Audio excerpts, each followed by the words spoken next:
plural. Bigger budgets. Bigger, better budgets. Bigger, better budgets. Big booty budgets. Ooh.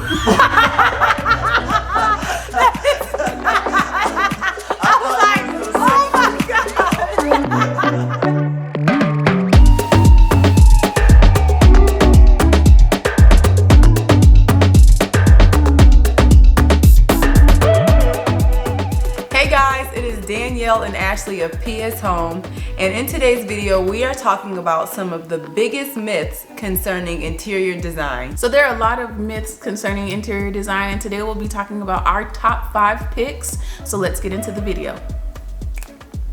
The first myth that we want to debunk concerning interior design is that dark colors make rooms look smaller. Guys, stop the cap. It is not true.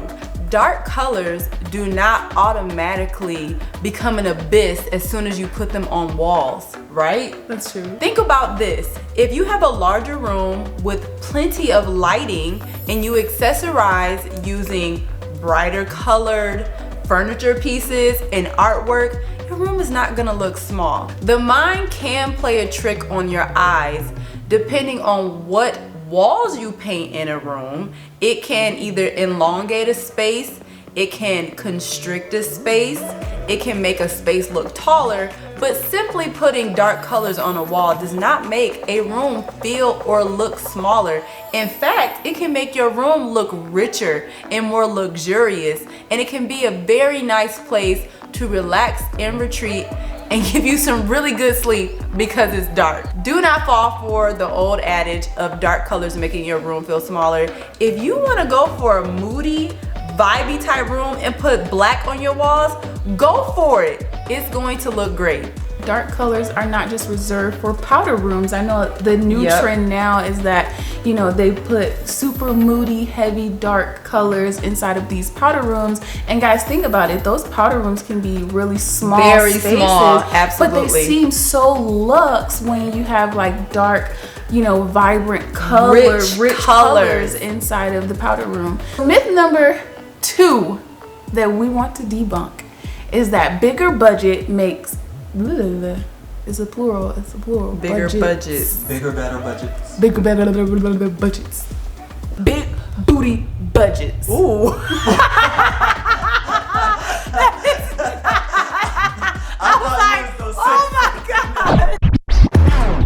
So the second myth that we want to bust is that bigger budgets equal better spaces. So we know this to be completely false with the whole pandemic DIYers that came out of the woodworks, you know, during the pandemic in 2020. You don't have to have a big budget to make your space better. You can start with small things like changing the hardwares on some of your surfaces or your furniture. You can change the fixtures in a space and transform it to make it completely different. So we don't want you guys to think that you have to have a lot of money to make a space better inside of your home. You can actually change the linens on your bed to go from old tattered linens to white crisp linens and transform the entire feel of a room. So don't think that you have to have a lot of guap to make a space look better. In addition to that, I think like we talked previously about paint. Paint is so inexpensive, but it can really turn a room into a completely different space. I mean, you can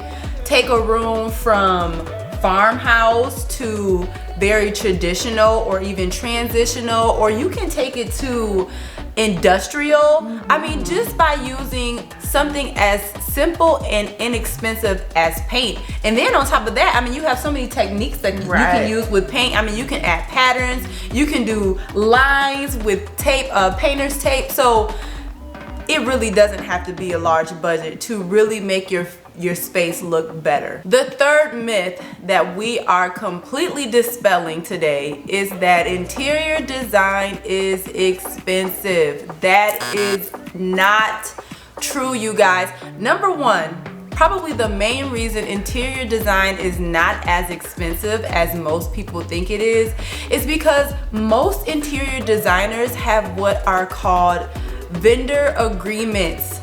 They have wholesale accounts with other vendors, and they get really good prices on pieces that you might see if they're sold at like Wayfair or something like that. They're gonna have markup.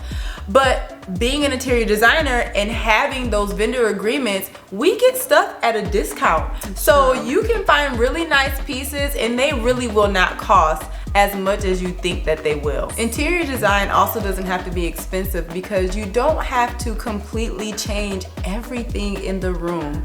You can do what we call a refresh. So you can change out an area rug, you can change out the throw pillows on your furniture. You can buy new accent pieces and new lamps, things like that that really are not very expensive, but they will change the entire look of your space.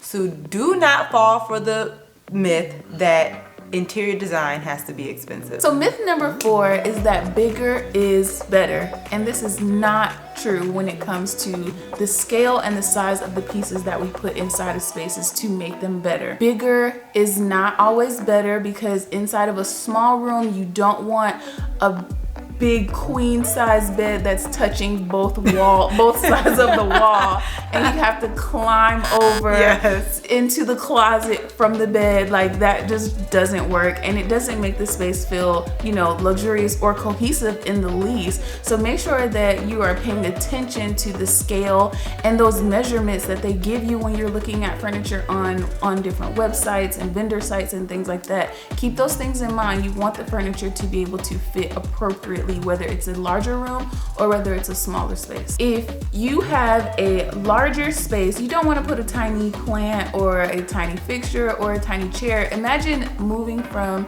your studio apartment into a 2,500 square foot house or a 1,900 square foot house.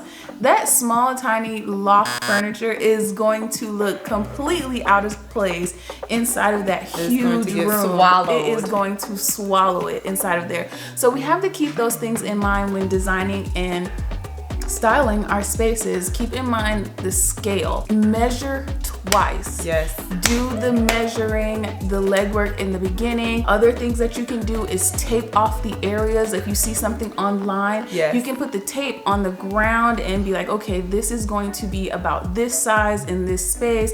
Even when it comes to your rugs, you would hate to spend a bunch of money or any money on a piece that's not going to work in your space. And finally, for today, our last myth is that you only need to have white ceilings. You guys, no, you do not only need to have your ceilings white. I know people think, oh my goodness, if you put dark colors on the ceiling, it's gonna bring the ceiling down. It's gonna make it look so small and cramped. Not true. Especially if you already have tall walls or you have tray or coffered ceilings. This just adds so much depth. If you put a darker color paint or a different color paint and you have an accent of, you know, the coffer and the trays on top of that color, it is going to be, number one, a great talking feature in your house, but it is gonna add some depth to your room. And again, we're talking about how sometimes your mind can play tricks on your eyes. You can give a room different types of depth if you actually do paint the ceiling. So you know what? If you want to go out on a limb and you want to paint your ceiling, I promise you it will probably be one of the best design features you have ever done. Don't leave those ceilings boring white. They don't have to be. That is absolutely not true. So if you want to paint your ceilings, go ahead and shoot. If you want to put wallpaper on your ceilings, that can look amazing as well. If you want to put wood slats and paneling on your ceiling, do it. The whole point is this: ceilings don't just have to be white, you guys. They can be fun, and they can also be an accent or a feature piece in your room. So guys, those were our 5 myths for interior design and things concerning interior design. We hope that you found our tips helpful and our options helpful. Anything that we mentioned in the video will also be linked down below. And if you like this video, consider subscribing and like, comment, and share. We love to hear from you guys in the comment section. We will see you guys next Tuesday with our next video. See you guys later. See ya.